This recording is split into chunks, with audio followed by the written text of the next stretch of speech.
नमासमय साराय स्वानुभूत्या चकासते चित्स्वभावाय भावाय सर्वभावान्तरक्षिदे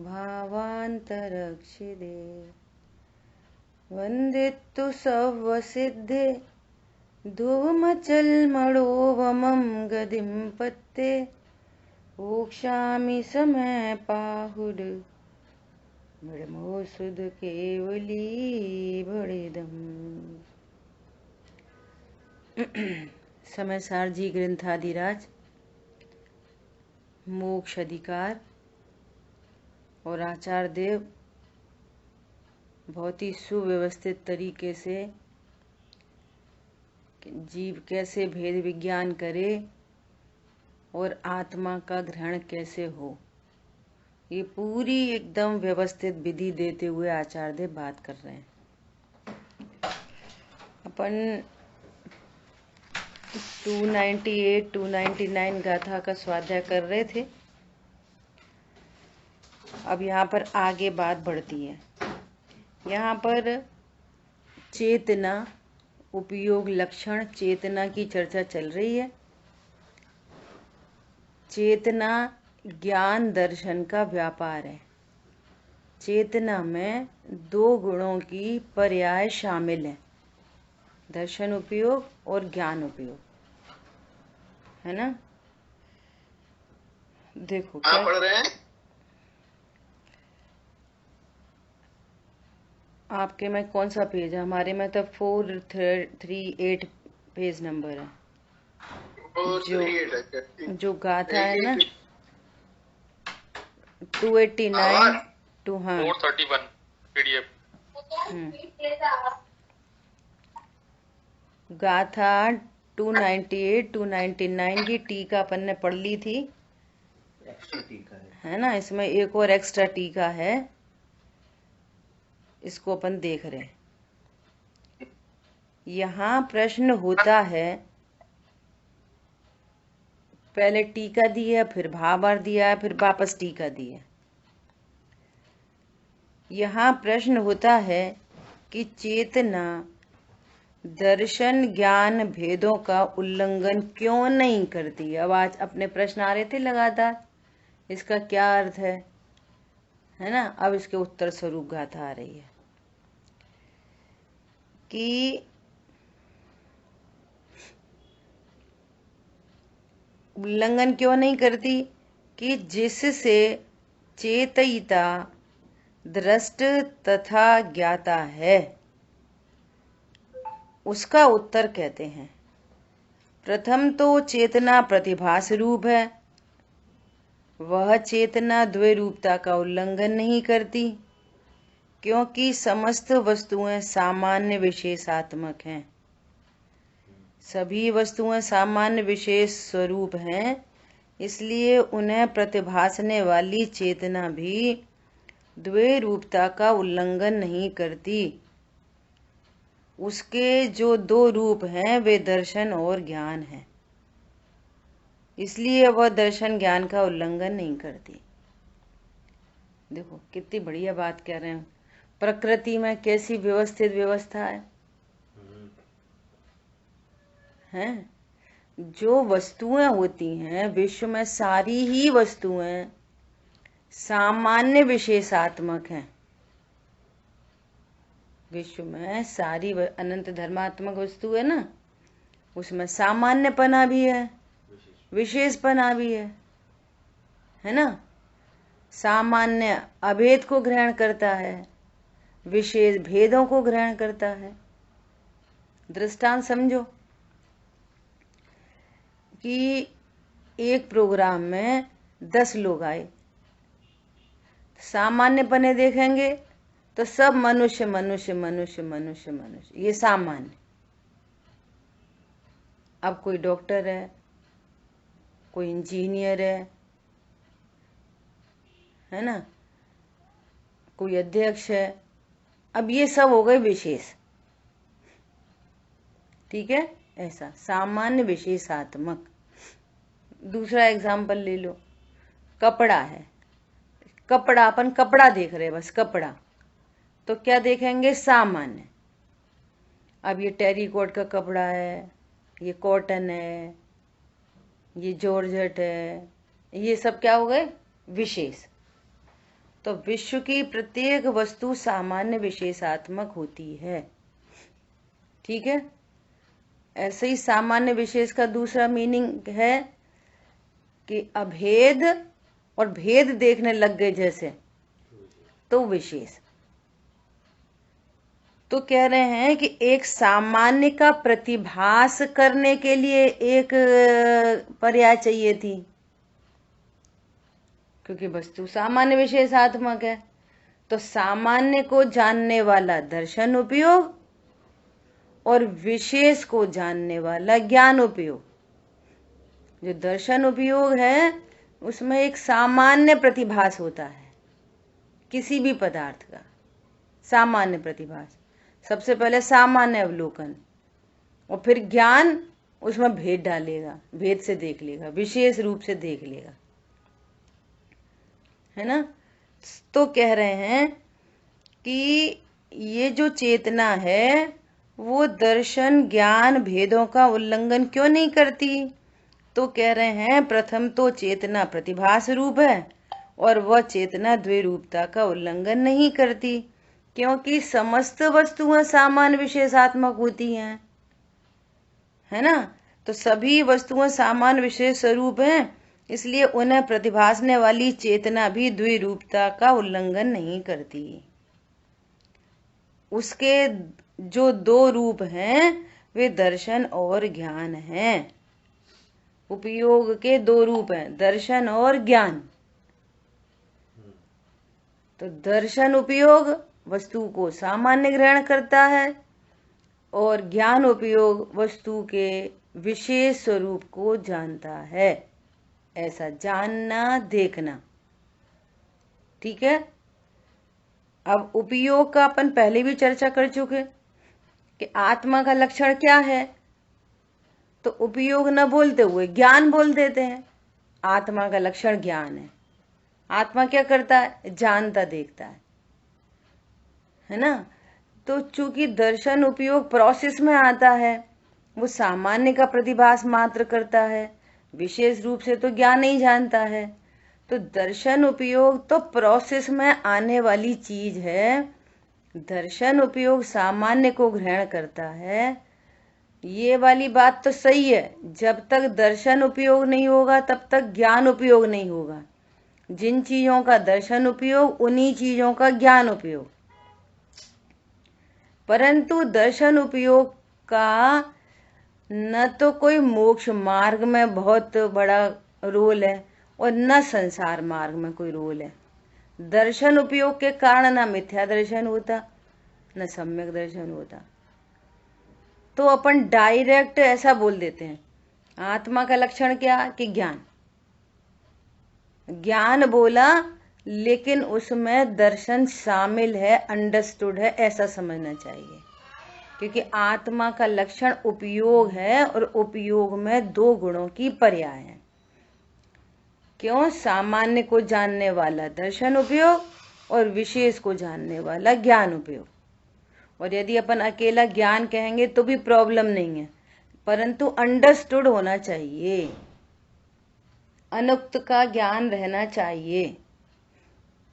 उपयोग सर्वज्ञ ज्ञान विषय सदा उपयोग लक्षण जीव है।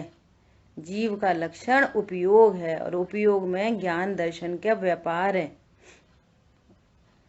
तो दो चीजें क्यों? तो कह रहे हैं प्रति समय वो दोनों विद्यमान है, वो उसका उल्लंघन नहीं करती चेतना। ये ठीक है, इसलिए वह उसका उल्लंघन नहीं करती। यदि चेतना दर्शन ज्ञान का उल्लंघन करे तो, अब सपोज की बात चल रही है, यदि चेतना दर्शन ज्ञान का उल्लंघन करे तो क्या होगा? तो सामान्य विशेष का उल्लंघन करने से चेतना ही न रहे, अर्थात चेतना का अभाव हो जाएगा। उसके अभाव से दो दोष आते हैं। क्या? अपने गुण का नाश होने से चेतन के चेतन को अचेतनत्व आ जाएगा। अपने गुण का नाश होने से अकेला ज्ञान हो, दर्शन नहीं हो, तो जिसका सामान्य प्रतिभास नहीं हुआ तो उसका ज्ञान क्या होएगा। तो कह रहे हैं कि अचेतनत्व आ जाएगा, नंबर 1। अथवा व्यापक, जो आत्मा में व्यापक है, आत्मा में जो पसरा है, आत्मा में क्या पसरा है कि ज्ञान। अब जो चीनी में कौन पसरा है कि मिठास। अब मिठास का ही अभाव हो जाए तो उसे चीनी कौन कहेगा। ज्ञान का ही अभाव हो जाए तो उसको आत्मा कौन कहेगा। तो कह रहे हैं नाश का प्रसंग आ जाएगा, है ना। व्यापक चेतना के अभाव में व्याप्य ऐसे चेतन आत्मा का अभाव हो जाएगा। इसलिए इन दोनों के भय से चेतना को दर्शन ज्ञान स्वरूप ही अंगीकार करना चाहिए। चेतना कैसा है, दर्शन ज्ञान स्वरूप। चेतना में कभी दर्शन ज्ञान का उल्लंघन नहीं होता, ऐसा आचार्य भगवान कह रहे हैं। और पर्पस क्या है, पर्पस इसको बताने का पर्पस है कि जहां उपयोग लक्षण है वहीं आत्मा है।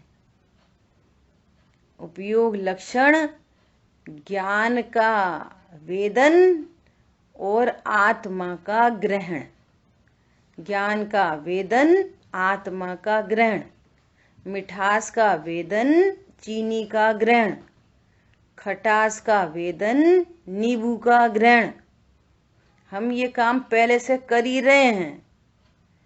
हमको ग्रहण तो होता है मिठास का, जानने में तो आती है मिठास, और अकेली मिठास को ही जानकर हम तुरंत बोलते हैं कि हाँ इसमें चीनी डली है। ऐसा नहीं बोलते कि इसमें मिठास डली है। ग्रहण किसका करते हैं, मिठास से सीधे द्रव्य का। पर्याय से ग्रहण कौन होता है, द्रव्य। लक्षण से ग्रहण किसका होता है, लक्ष्य का। लक्षण एक समय की पर्याय है, लेकिन लक्ष्य महामहिम वस्तु होती है। मिठास तो एक समय की पर्याय है, एक गुण की पर्याय है। चीनी तो अनंत गुणों का पिंड है।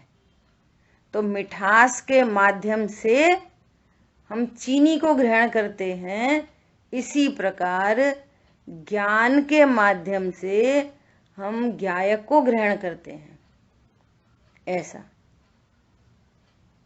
तो ये पूरी विधि आचार्य भगवान यहाँ पर दे रहे हैं। ये जो जानने में आ रहे हैं, गे जो जानने में आ रहे हैं, वे गे कौन कौन है। संयोगों को गे कहते, वे संयोग जानने में आते।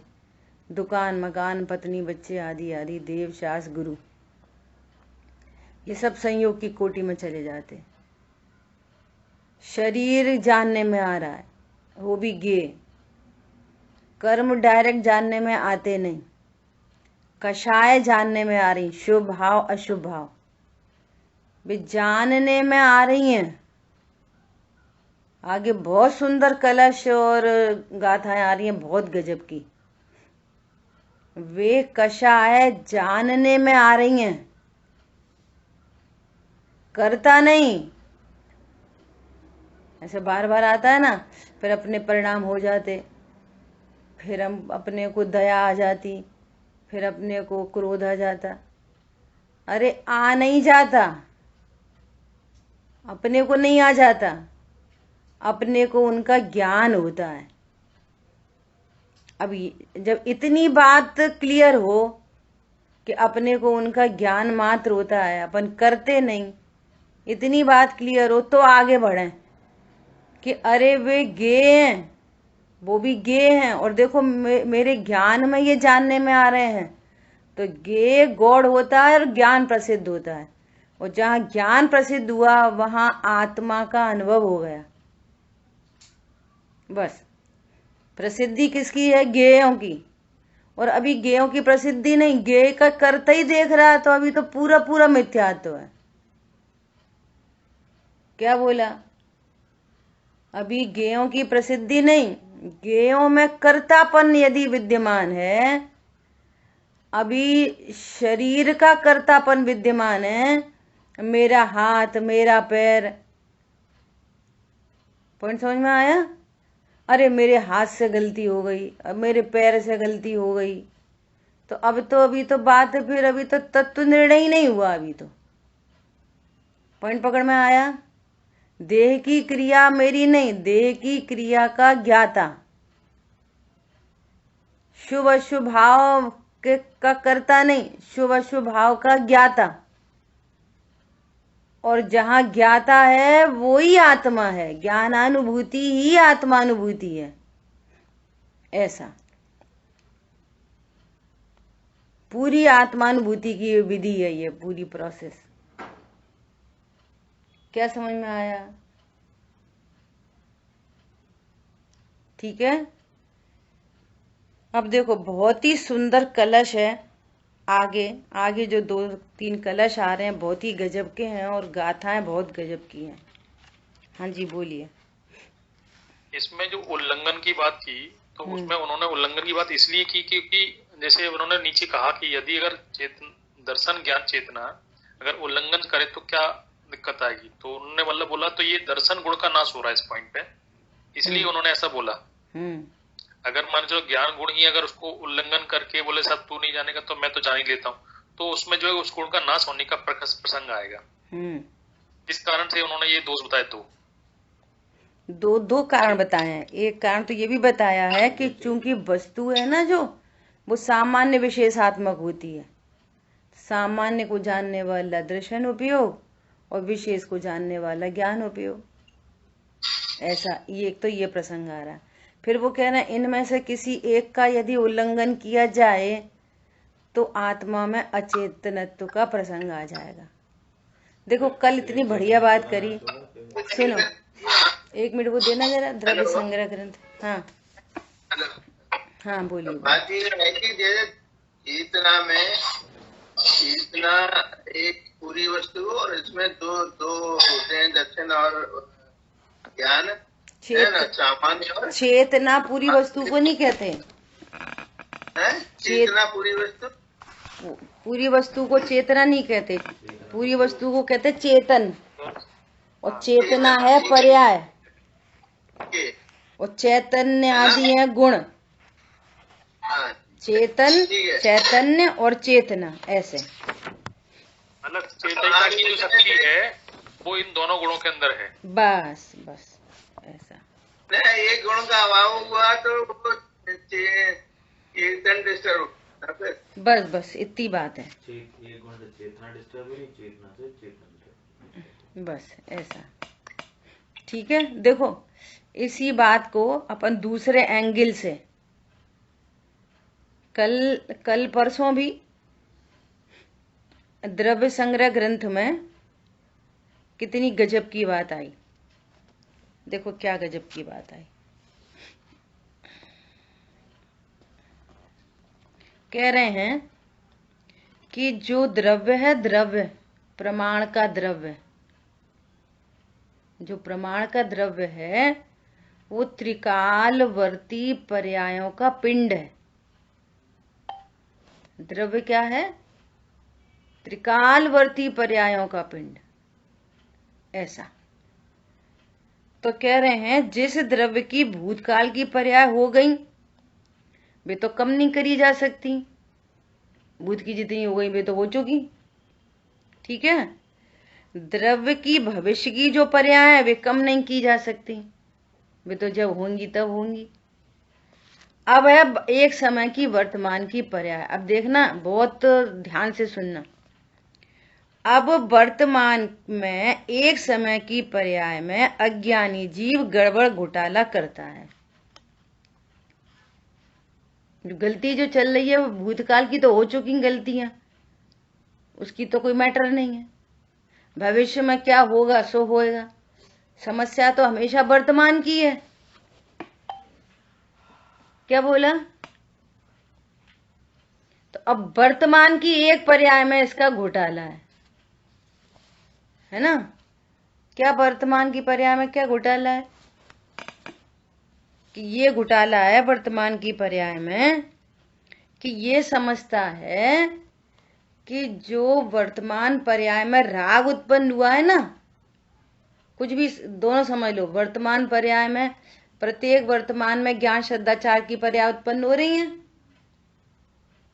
हर समय ज्ञान की पर्याय, हर समय श्रद्धा की पर्याय, हर समय चारित्र की पर्याय, एक पर्याय प्रति समय उत्पन्न हो रही है। तो अब जो राग की पर्याय उत्पन्न हुई ना, तो ये क्या कहता है कि राग मुझे पर से हुआ है, और ये ज्ञान है ना, ये शब्दों से हुआ है, जिनवाणी से तो ज्ञान हुआ, ऊपर से राग उत्पन्न हुआ। तो ये कह रहे हैं कि ये तुझे ज्ञान पर से हो गया, तो तेरे ज्ञान गुण की पर्याय का क्या हुआ? एक समय के लिए खाली हो गई। मीनल बहन जी, बहुत इंपॉर्टेंट बात चल रही है। एक समय के लिए क्या हो गया? तेरे ज्ञान गुण ने एक समय के लिए क्या करा? वो तो ब्लैंक हो गया। क्या बोला? तुम्हें पर से ज्ञान हुआ, तो तुम्हारे ज्ञान गुण क्या कर रहा था? खाली चली गई ना, ब्लैंक। एक पर्याय दूसरे से ही हो गई। ऐसी राग की पर्याय दूसरे से हो गई, चाहे तुम नो कर्म कहो और चाहे कर्म कहो। उनकी पत्नी की वजह से गुस्सा आया ऐसा कहो, या कर्म के उदय में क्रोध आया ऐसा कहो, तो तेरा क्रोध पर के कारण हो गया। तो तेरा चारित्र गुणों की पर्याय क्या कर रही थी? खाली चली गई ना, ब्लैंक। नहीं आई समझ में? ऐसा तो वो ये कह रहे हैं कि इस प्रकार एक समय की पर्याय को पराधीन मानता है, अपने कारण से नहीं मानता, इससे द्रव्य खंड खंड हो जाता है। एक सांकल है, एक के बाद एक के बाद एक के बाद उसमें कुंडे लगे हैं, और तुमने एक कुंडे को ब्रेक किया तो पूरी सांकल खंड खंड हो जाती है। तो तूने अब यहाँ कह रहे हैं कि तूने महापाप किया। तुम्हें तो भाई हिंसा, झूठ, चोरी, कुशील, परिग्रह दिखाई दे रहे, और तुम्हें द्रव्य के नाश का प्रसंग आ गया। एक वर्तमान पर्याय की गलती, भूतकाल तो बीत गया सो बीत गया, भविष्य जो आना होएगा सो आएगा, लेकिन तुमने एक पर्याय में पराधीनता स्वीकार की कि मेरी पर्याय पर से होती है। तेरी पर्याय क्या कर रही थी? जैसे अपन ऐसा बोलते हैं ना कि अपन ने पानी में नींबू डाला तो खटास आ गई। अब डिब्बा खोला तो उसमें चीनी नहीं थी, तो अपन ने नींबू को बोला, नमो अरिहंताणम, हे नींबू तुम ही चीनी मीठा कर दो। तो नींबू ने मिठास भी कर दी। तो प्रश्न है कि अब चीनी का क्या होएगा? चीनी क्या करेगी? चीनी फालतू हो गई ना। बोलो, एक द्रव्य का कार्य दूसरा द्रव्य कर दे तो वो द्रव्य क्या कर रहा था? तुमको क्रोध किसी और ने कराया तो तुम क्या कर रहे थे? तुम्हारी चारित्र की पर्याय क्या कर रही थी? ब्लैंक चली गई ना। तो कह रहे हैं कि ऐसे चीनी के नाश का प्रसंग आ जाएगा। चीनी कुछ मतलब की नहीं रही, वो तो बेकार हो गई एक बात। और विश्व में ऐसा होता नहीं कि एक द्रव्य दो दो क्रियाएं करे, कि नींबू खट्टा भी करे और नींबू मिठास भी करे। एक द्रव्य दो क्रिया करता नहीं, और एक द्रव्य का कार्य कोई और कर दे तो वो द्रव्य फालतू हो जाता है। तो कह रहे हैं तेरे ज्ञान में पूरे लोक के नाश का प्रसंग आ जाएगा। इसलिए ये अनंत पापी है। क्या कहा? अब ये इतनी बात, सूक्ष्म बात, ये किन्ने पकड़ में आए और कौन इसको पाप समझे? पाप के नाम पे तो हिंसा, झूठ, चोरी, कुशील, परिग्रह प्रसिद्ध है बस। ये है बोलो। कि प्रतिवाद तो ऐसा ही होता, तो वही तो गलती है। अब काय को प्रतिभास होता है? अब तो करेक्शन होना चाहिए। हाँ, अब काय का प्रतिभास है ऐसा? देखो क्या कह रहे हैं, एक समय में तेरा परिणमन तेरे से नहीं ऐसा मानने में आवे तो वर्तमान रूप से ऐसा प्रकट सिद्ध नहीं होता। तू त्रिकाली तो रहता नहीं है, फिर तेरे खंड खंड हो गए, फिर तू त्रिकाली कहाँ रहा? मोती माला में से एक मोती हटा दो तो वो तो माला बिखर जाएगी ना, फिर माला कहाँ रहेगी वो? तो कह रहे हैं कि ऐसा होने से लोक के नाश का प्रसंग आएगा। एक द्रव्य का नाश हो गया, एक पर्याय पराधीन हो गई, एक पर्याय क्या हो गई? पराधीन। देखो ऐसा बहुत गंभीरता से विचार करो कि हमको पसंद तो स्वतंत्रता है। पसंद क्या है? वो भैया भारत देश आजाद हो गया, स्वतंत्रता। घर परिवार में भैया हम तो अलग हो गए, स्वतंत्रता। तो पसंद तो स्वतंत्रता है और मानते पराधीन हो अपनी पर्याय को।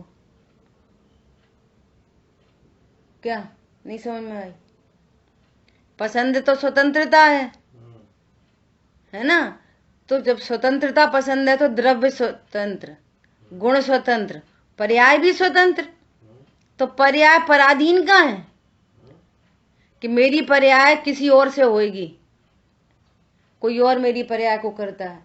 मुझे क्रोध तो तब आता है जब बच्चे बात नहीं मानते। तो तेरा क्रोध डिपेंडेंट है बच्चों पे। तो अब तू तो हो गया पराधीन, अब तो ये सम्यक दर्शन नहीं हो सकता। जो ये जानेगा कि मेरे क्रोध का कर्ता मैं ही, तो उसके पास चाबी है क्रोध को मिटाने की। मैं स्वाधीनता से, यहाँ पे क्रोध उत्पन्न हो रहा है ना, तो मैं स्वाधीनता से मिटा भी सकता हूं, लेकिन मेरा क्रोध पराधीन है, उनकी वजह से होता है और वो मेरे अनुसार चलते नहीं, तो मुझे तो क्रोध बना ही रहेगा। फिर तो क्रोध को पर के कारण जानेंगे और वो सुधरते नहीं, तो फिर कोई एक नहीं बात मानता तो गुस्सा, फिर कोई दूसरे ने नहीं बात मानी फिर गुस्सा, फिर अब ग्रैंड चिल्ड्रन हो गए, बे नहीं बात मानेंगे फिर उनकी गुस्सा। तो तू तो जीवन भर भटकता ही रहेगा। तो हमारे हाथ में चाबी कहाँ आई? फिर द्रव्य स्वतंत्र है तो गुण भी स्वतंत्र है और पर्याय भी स्वतंत्र है। पर्याय स्वतंत्र है। और ये कह रहे हैं कि राग होता है तो तेरे से, द्वेष होता है तो तेरे से, और सम्यक दर्शन होता है तो तेरे से, और वीतरागता होती है तो तेरे से ही होती है। ओ वीतरागता के वचन, एक एक शब्द में अनंत अगाध आगम भरा हुआ है, कोई ऐसी रचना है। ये नहीं समझ में आ रही है कि क्रोध को अपना स्वीकार करने पर स्वतंत्रता आ गई ना, पर मैं अनिष्ट की कल्पना हुई तो क्रोध उत्पन्न हुआ। मैंने अनिष्ट की कल्पना छोड़ दी तो मेरा क्रोध मिट गया। दूसरा बड़बड़ाता रहे, मुझे तो उसमें अनिष्ट की कल्पना है नहीं, मैंने तो उसे ज्ञान का गेम बना लिया, दैट्स इट। नहीं आई समझ में? इतनी गजब की बात है।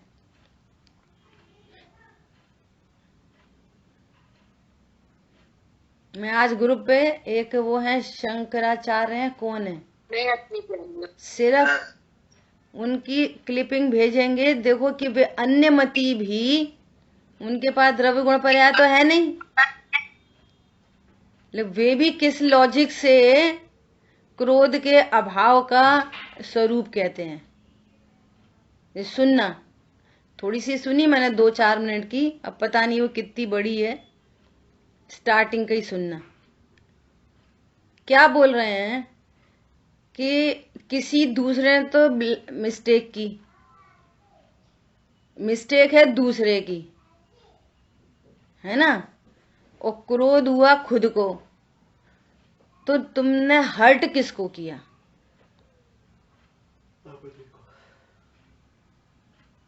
बच्चे को बोला कि बेटा उधर रास्ते से नहीं जाना, वो वहां थोड़ा दिक्कत है, और बच्चा उसी रास्ते से चला गया, है ना।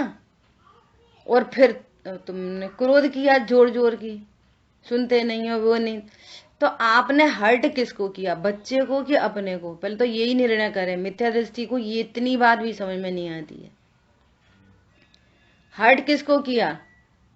गलती दूसरे की थी और हर्ट किया अपने को। अपने को। कितनी बेवकूफी का काम हो गया, नहीं आई समझ में। गलती तो थी दूसरे की, हर्ट किसको किया? अपने को। तो तुम कितने पराधीन हो तुम। फिर उसने गलती करी तो तुम अपने को हर्ट कर रहे, गुस्सा आ गई। फिर उसने गलती करी, गुस्सा आ गई। फिर उसने गलती करी, तो गलती तो कर रही है कोई और हर्ट कर रहे हो तुम अपने को, अपने को, अपने को, अपने को, अपने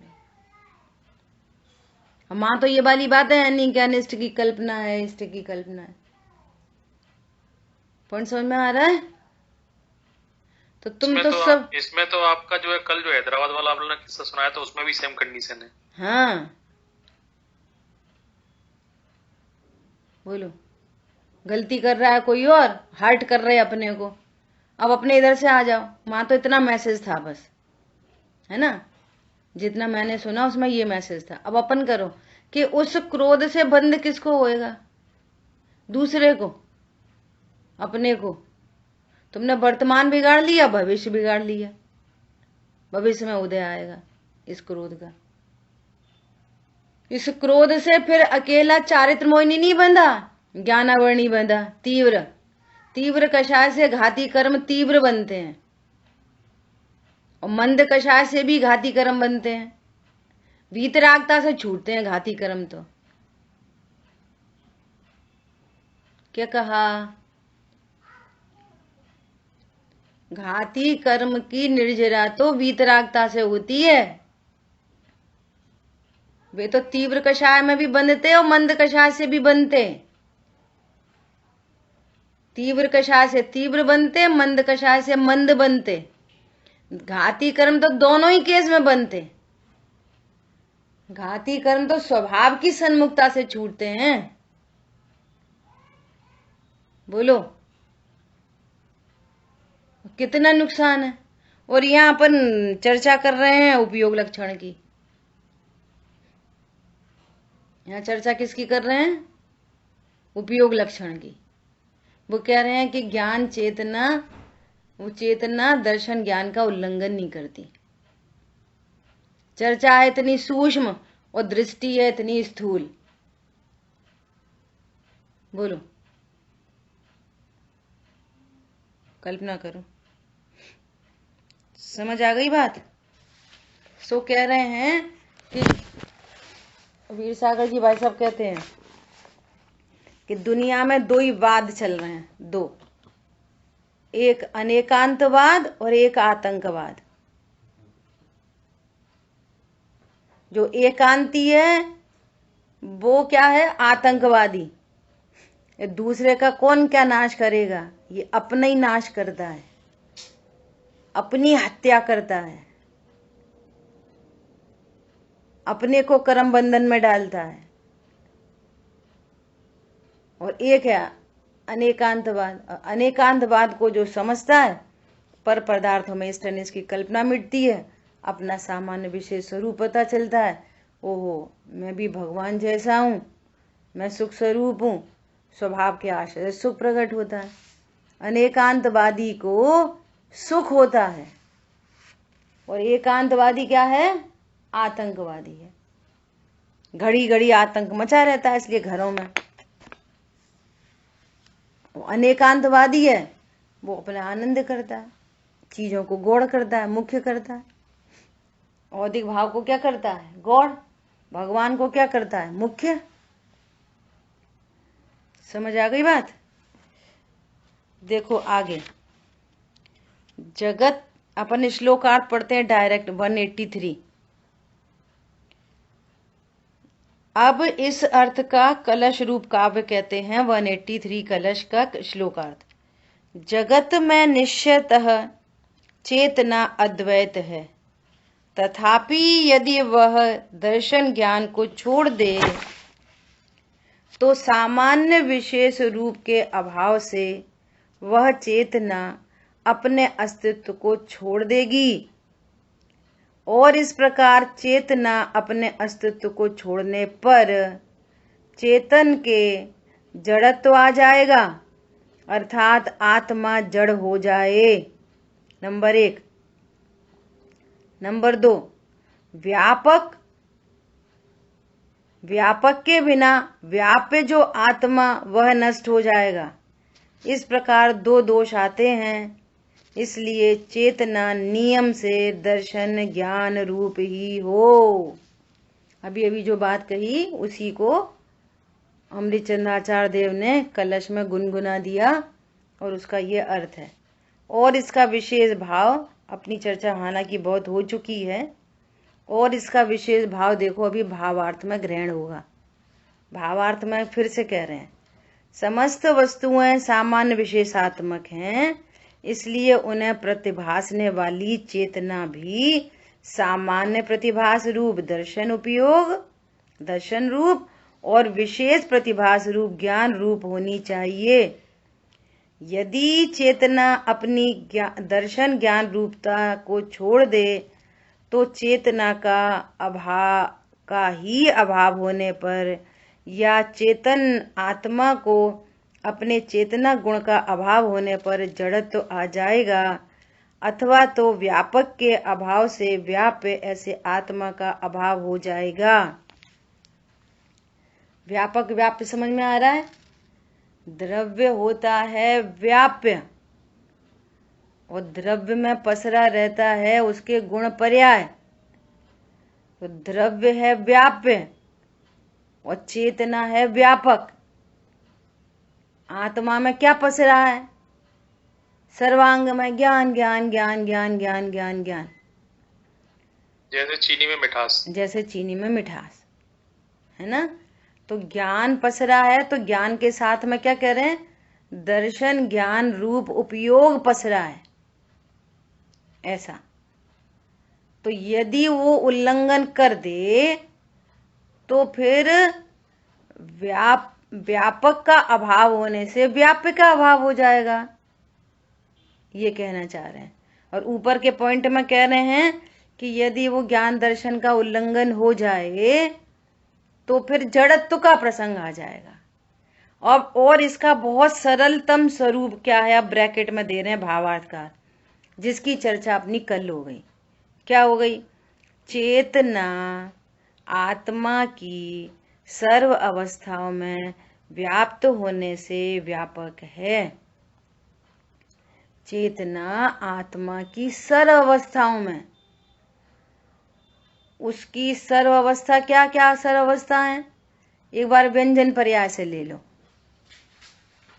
नर नारकादि रूप जो आकार है आत्मा का, नर नारकादि रूप विभाव व्यंजन पर्याय हो तो भी चेतना उपलब्ध है, दर्शन ज्ञान उपयोग सदा उपलब्ध है।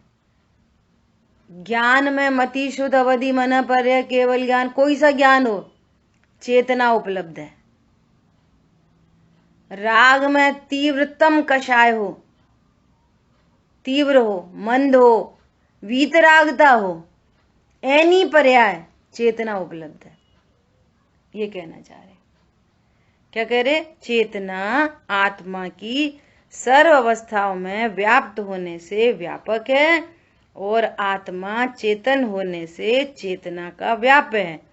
इसलिए चेतना का अभाव होने पर आत्मा का भी अभाव हो जाएगा। इसलिए चेतना को दर्शन ज्ञान रूप ही मानना चाहिए। ठीक है। अब देखो, जो अगला पैराग्राफ आ रहा है छोटा सा, अब इसमें अपन की दोपहर में चर्चा चल रही ना मतार्थ। अब देखो ये मतार्थ का दिया हुआ है। शब्दार्थ हो गया, नयार्थ हो गया, भावार्थ हो गया। देखो मतार्थ बता रहे हैं। क्या मतार्थ बता रहे हैं? यहाँ तात्पर्य यह है कि सांख्य मतावलंबी आदि कितने ही लोग सामान्य चेतना को ही मानकर एकांत कथन करते हैं, उनका निषेध करने के लिए यहाँ यह बताया गया है कि वस्तु का स्वरूप सामान्य विशेष रूप है, इसलिए चेतना को सामान्य विशेष रूप अंगीकार करना चाहिए। सांख्य मतावलंबी क्या क्या कहते हैं? वे अकेली सामान्य चेतना को स्वीकार करते हैं, वे विशेष चेतना को स्वीकार नहीं करते। कौन? सांख्य मतावलंबी। सो यहाँ मतार्थ मत का, उस मत का खंडन हो गया और जैन मत का मंडन हो गया। और अगर अपने में कोई गलती हो तो वो दूर हो गई। वो अपनी चर्चा चली रही है कि कभी ऐसा पूछा जाए कि आत्मा का लक्षण क्या है, तो अपन सामान्य तरीके ज्ञान कह देते हैं।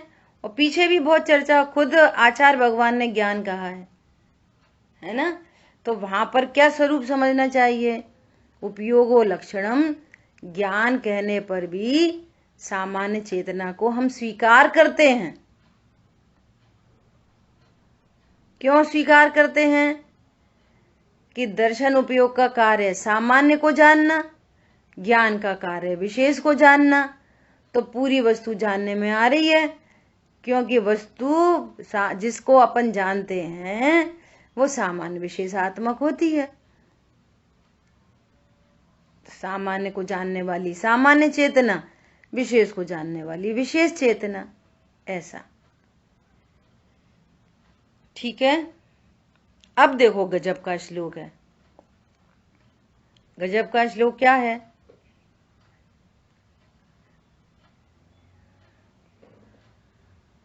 थोड़ी एक बार श्लोक पढ़ते हैं। 184 श्लोक पढ़ते हैं। ये बहुत प्रसिद्ध श्लोक है और बहुत विद्वान इसको, इस कलश को कहीं जाते हैं तो इस कलश को स्वाध्याय में लेते हैं। एकश्चित् चिन्मय एव भावो भावाः परे ये किलते परेषाम् ग्राह्यस्ततश्चिन्मय एव भावो भावा परे सर्वत एव हेयाः। देखो गजब का श्लोकार्थ। चैतन्य का अर्थात आत्मा का तो एक चिन्मय ही भाव है। लक्षण से बात कर रहे हैं। आत्मा का तो एक चिन्मय ही भाव है।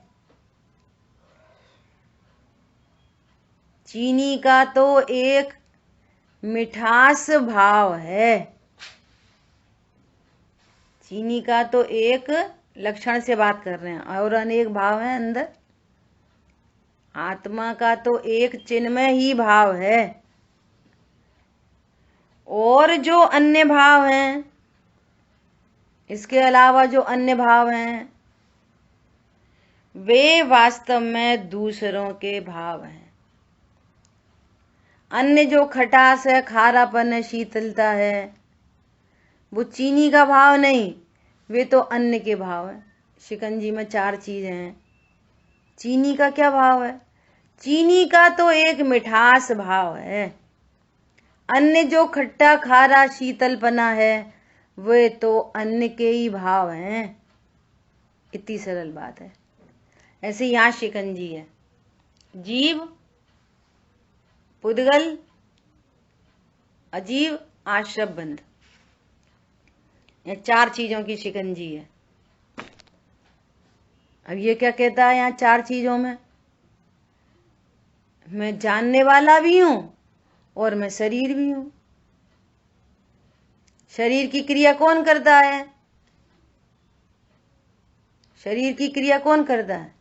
तो बोलेंगे क्लास चल रही है तो बोलेंगे शरीर की क्रिया शरीर करता है। लेकिन आपके अभिप्राय में, ज्ञान में क्या बसा है?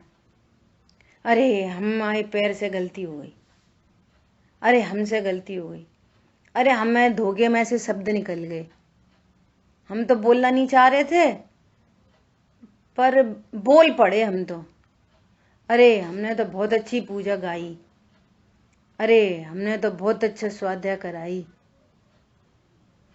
पर समझ में आया? और पूजा में भी कहेंगे जड़ चेतन की सब प्रणति अपने अपने में होती है। वहां स्वाहा करके आएंगे और ये स्वीकार नहीं करेंगे कि जड़ और चेतन की प्रणति तो न्यारी न्यारी है। इसका मतलब मैं शरीर नहीं और शरीर की क्रिया करता नहीं। अर्घ चढ़ाने का क्या मतलब होता है? वो बात हमें स्वीकार हुई, हमने अपने लिए सुनी कि भगवान को सुनाई। बोलो, बरसों बरसों से ये पूजा कर रहे हैं, बरसों बीत गए, जड़ चेतन की सब प्रणति अपने अपने में होती है और अपने को शरीर का करते ही जानते रहे, अपने को शरीर जानते रहे और शरीर की क्रिया मैं करता। सो क्या कह रहे हैं? चैतन्य का, आत्मा का तो एक चिन्मय ही भाव है। अब इस सेंटेंस को अपना बनाओ। चैतन्य का, आत्मा का नहीं, जैसे कोई औरों की बातें हों। यहां पे मैं रखो, मेरा तो एक चिन्मय ही भाव है। मेरा भाव क्या है? बोलो, मेरा भाव क्या है?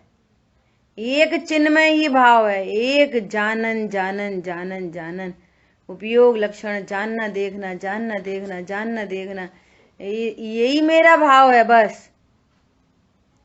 देखो आचार्य देव क्या कह रहे हैं। तुम कहते हो कि हम पूजा करके आए, भगवान कहते हैं तू कर नहीं सकता। तुम कहते हो हम शुद्ध भोजन किया, भगवान कहते हैं कर नहीं सकता। तुम कहते हो हम पानी छान के पीते, भगवान कह रहे हैं पी नहीं सकता। तेरा तो एक चैतन्य भाव है। बोलो, कितनी चर्चा इस पर। इतना डाइल्यूट करो, इतना डाइल्यूट करो इस एक लाइन को कि हमें चैतन्य चैतन्य भास रहो रे। तब तुमने भगवान की पूजा करी। प्रभु थारा ही रंग मां रंग गयो रे, गाते तो सब हैं। भगवान में के रंग में रंगने का अर्थ क्या है? भगवान अपने को गायक जानते हैं और मैं भी, मुझे भी चैतन्य भासने लगा। ये है भगवान के रंग में रंगना। कौन सा रंग होता है भगवान का? क्या बोला? चैतन्य चैतन्य भास रहे हो रे। क्यों? मेरा भाव तो चैतन्य है। बस। शरीर की क्रिया कौन करता? ये जो अन्य के भाव हैं वे वास्तव में निश्चय से दूसरों के भाव हैं, मेरे नहीं। शरीर की क्रिया मेरी नहीं। और शरीर से कुछ होने पर मुझे बंद होता नहीं। शरीर की क्रिया करो द्रव्य चढ़ाने की, उस शरीर की क्रिया से तो मुझे बंद होता ही नहीं। और शरीर की क्रिया हो, बाई चांस कोई हाथ रख जाए, छोटे सूक्ष्म जीवों मर जाए, तो शरीर की क्रिया से पाप बंद भी होता नहीं। क्यों? ये मेरी क्रिया नहीं। अब ये जो भाव उत्पन्न होते हैं, भगवंतों का बहुमान, भगवंतों का स्वरूप पता होना, भगवंतों के प्रति बहुमान आ रहा है, ये पुण्य बंध का कारण है। और भगवान बता रहे हैं और वो स्वरूप नहीं समझ रहे, तो भगवंतों की विराधना, ये पाप बंध का कारण है। शरीर की क्रिया से कुछ बंद नहीं हो रहा। और भगवान का स्वरूप नहीं जाना तो भगवान की विराधना, समझ आ रही बात? ये पाप बंध। और अपने को शरीर वाला जानना और अपने को जो अन्य के भाव हैं उसको अपना भाव जानना, ये मिथ्यात्व का अनंत बंध। क्या बोला? ये महाबंध एक अलग से चलता है।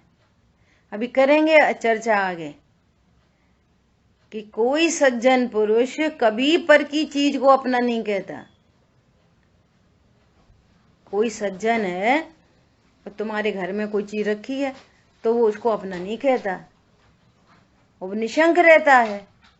और अपराधी निशंक नहीं रहता कभी। और जो अपराधी है वो अनंत कर्मों से बनता है और निरपराधी निशंक रहता है।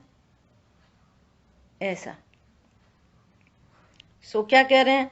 और ये जो अन्य भाव हैं वे वास्तव में दूसरों के हैं, इसलिए एक चिन्मय भाव ही ग्रहण करने योग्य है, अन्य भाव सर्वथा त्याज्य है। क्या कह रहे हैं? एक ये जो चिन्मय भाव है वही ग्रहण करने योग्य है। इसका क्या अर्थ है? बोलो। चिन्मय भाव ही ग्रहण करने योग्य है, इसका क्या मतलब है? ग्रहण करना अर्थात मैं पने से जानना। मैं पने से जानना उसका नाम है ग्रहण करना। बात चल रही है ना? वेदन होगा पर्याय का और ग्रहण होगा आत्मा का।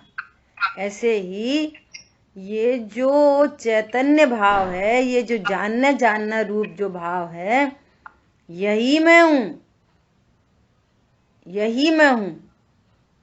और ये जो अन्य भाव हैं, अन्य भाव क्या? जो बंध की चर्चा हो गई, बंध के नियत स्वचिन्ह।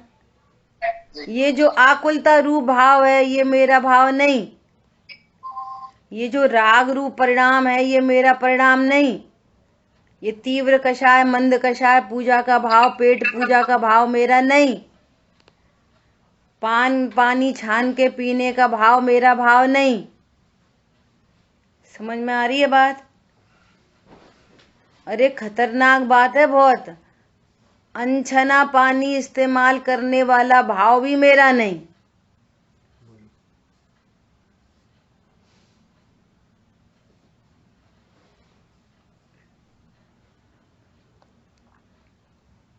बहुत कठिन बात है और समझो तो सरल बात है।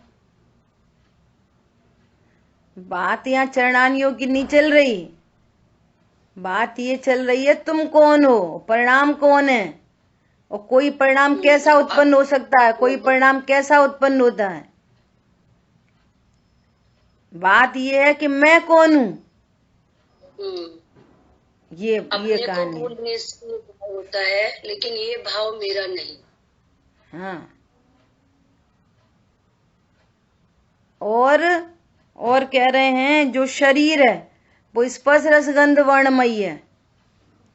ये तो बिल्कुल ही मेरा नहीं, ज्ञान से शून्य है। शरीर तो ज्ञान से शून्य है। शरीर को चिता पे रखते हैं तो ज्ञान से शून्य, उसको न दुख होता न दर्द होता, ज्ञान से शून्य है। शीशे में शकल देखो तो किसकी शकल दिखती है? अपनी के पड़ोसी की? बोलो। शीशे में शकल देखी तो वो शकल अपनी है कि पड़ोसी की है? पड़ोसी की। बोलो। वो लगती किसकी है? अब लगना संसार का बीज है, कहना सम्यक दर्शन नहीं है, लगना सम्यक दर्शन है। क्या बोला? पहले तो ऐसे ही कहते हैं कि अपनी दिखेगी, अपनी से इतनी बात आ गई कि पड़ोसी की दिखेगी।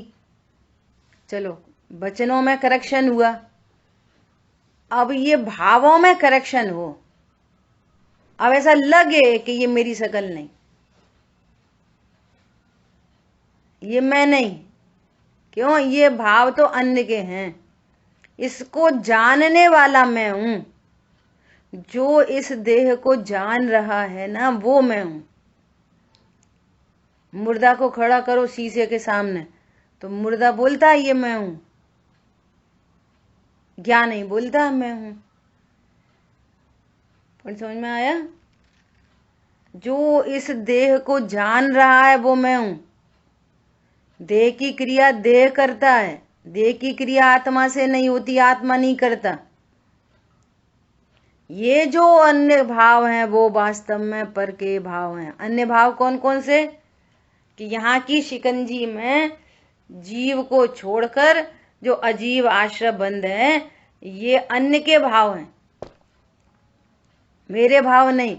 तो ये जो मेरा भाव है मात्र जानना, इसी को ग्रहण करना चाहिए, मैं पने से ग्रहण करना चाहिए कि जहाँ ज्ञान है वहाँ आत्मा है।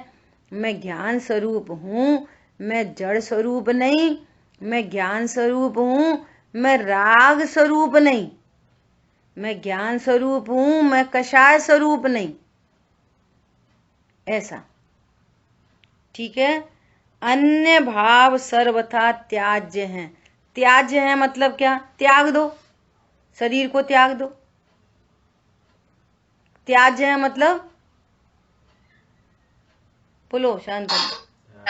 मेरा भाव, हाँ, ये मेरे भाव नहीं, ये मैं नहीं, ये मैं नहीं, ऐसा जाना और त्याग हो गया। ऐसा कहते हैं ना। समाधि कैसे होएगी? कि शरीर अपने को छोड़ेगा, तब छोड़ेगा। मैंने तो इस देह को अभी छोड़ दिया। कैसे छोड़ दिया? फांसी पर लटक के छोड़ दिया क्या? कि ट्रेन के नीचे आके छोड़ दिया? ये मेरा नहीं, यहां मेरा कुछ अंश मात्र भी नहीं, इससे मुझे कोई लाभ हानि नहीं, इसका नाम है छोड़ दिया। शरीर से मुझे कोई लाभ हानि नहीं, इसका अर्थ है छोड़ दिया। अब सुनना जरा ध्यान से। कुछ लोग ऐसा बोलते हैं ना, अरे धर्म तो शरीर से ही होता है, शरीर से ही धर्म होता है। अरे मैं शरीर की क्रिया नहीं करता, मैं शरीर नहीं हूं, इसका नाम है धर्म हो गया। क्या बोला? धर्म हो गया। क्या कहा? शरीर से धर्म नहीं होता, शरीर में नहीं हूं ऐसा जानने से धर्म होता है।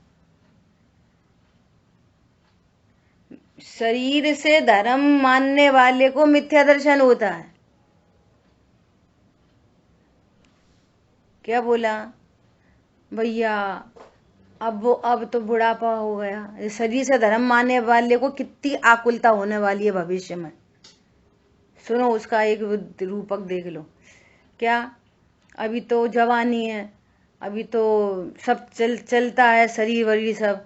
अभी दौड़ दौड़ के मंदिर चले जाते, दौड़ दौड़ के दान करे आते, दौड़ दौड़ के शिविर में चले जाते। अब शरीर तो शिथिल होना ही होना है। और पता चला कि कहीं डॉक्टर ने बेड रेस्ट बोल दिया, शरीर की ऐसी कोई स्थिति बन गई। अब बिस्तर पे ही बिना नहाए खाना हो रहा है, बिना नहाए कुछ काम हो रहा है, कोई ने नीला दुला दिया। अब वो क्या करेगा? भैया माँ पूरा धर्म पानी में चलोगा। क्यों? शरीर से धर्म होता था ना। बोलो, अब बिस्तर पे लेटे लेटे धर्म हो सकता कि नहीं हो सकता? अगर ऐसी स्थिति बन जाए तो, कदाचित बन जाए तो धर्म हो सकता कि नहीं हो सकता? प्रभु, धर्मी के आश्रय से धर्म होता है। जब मंदिर दौड़ दौड़ के जा रहे थे ना, तब भी दौड़ने से धर्म नहीं होता। जो अपने को आत्मा नहीं जानता, चैतन्य का तो एक चिन्मय ही भाव है, ऐसा नहीं जानता, उसको भी दौड़ा दाड़ी में अधर्म ही हो रहा है, धर्म नहीं होता। सुन लो भैया कान खोल के, अधर्म हो रहा है। जब तक धर्मी गायक को नहीं जाने तब तक अधर्म ही होता है परिणति में। क्यों? अधर्म किसका नाम है? मिथ्या दर्शन, मिथ्या ज्ञान, मिथ्या चारित्र अधर्म है, और स्वभाव को जानने पर सम्यक दर्शन, सम्यक ज्ञान, सम्यक चारित्र ये धर्म है। और धर्म से निर्जरा होती है। गंधोदक लगाने से अष्टकर्म का नाश नहीं होता, कर्म का बंध होता है। और अपने को भगवान आत्मा जानने से कर्मों की निर्जरा हो जाती है। समझ आ गई बात? कितने गजब का श्लोक है। इसका स्वाध्याय करना दिन में 2 बार अलग से, फिर से पढ़ना है इसको। ये आपने इसके पहले क्या बताया? वेदन होता है पर्याय का, ज्ञान होता है उसके आगे द्रव्य का, द्रव्य का है ना। चैतन्य का तो एक चिन्मय ही भाव है, और जो अन्य भाव हैं वे वास्तव में दूसरों के हैं, मेरे नहीं। उठना बैठना चलना फिरना बोलना करना मेरा भाव नहीं। कितनी शांति है, बोलो। हमसे खराब बोल दिया, उनने अच्छा बोल दिया, हम तो ऐसा बोल दिया, मेरा भाव नहीं। बोलने का भाव भी मेरा भाव नहीं। मेरा तो एक चिन्मय भाव है। तीव्र कषाय मंद कषाय मेरा स्वरूप नहीं, वो अन्य के भाव हैं। अन्य के भावों का मैं क्या करूं? अन्य के भाव का मैं क्या करूं? शिकंजी में नींबू कड़वा निकल गया, अब चीनी क्या करे नींबू का? वो तो नींबू की कड़वाहट है, चीनी की मिठास में थोड़ी प्रॉब्लम है। क्या कहा? वो कषाय की समस्या है, मेरी थोड़ी। मेरा भाव तो चिन्मय भाव है। अब जो कर्तृत्व का जहां जहर होता है ना, तो ऐसे तो परिणाम बिगड़ने दो, ऐसे तो परिणाम सुधरेंगे कैसे? अरे मैं पर का करता हूं, यही बिगड़ा परिणाम है। कषाय तो हो जाए शांत, मंद कषाय, और ये भाव मेरा है, तो यही मंद कषाय प्लस बिगड़ा परिणाम। और स्वरूप समझ में आ जाए, मेरा तो एक चिन्मय ही भाव है। ये सम्यक दर्शन, सम्यक ज्ञान, और इस पूर्वक सम्यक चारित्र, और युद्ध का मैदान, महा बिगड़ा परिणाम जिसको दुनिया बिगड़ा कहती है, जिनवाणी तो भी सुधरा परिणाम कहती है। गजब की बात है। रामचंद्र जी के युद्ध को क्या कहती है जिनवाणी? स्यादवाद शैली है। चारित्र के एंगल से कह देंगे कषाय की तीव्रता है, लेकिन रत्नत्रय के एंगल से क्या कहेंगे? ज्ञानी के सर्व भाव ज्ञान में ही होते हैं। उनका युद्ध भी ज्ञान में, उनकी पूजा भी ज्ञान में, उनके भोग भी ज्ञान में। क्यों? ज्ञानी का तो एक चिन्मय ही भाव है। थोड़ी अद्भुत बातें हैं, अलौकिक बातें हैं ये। ठीक है, शेष चर्चा आगे करेंगे। जिनवाणी के ज्ञान से सूझे लोकालोक, सोवाणी मस्तक नमो सदा देतु हूँ दो। बोलिए द्वारशांगमयी जिनवाणी माता की जय हो। जय जिनेन्द्र सभी को।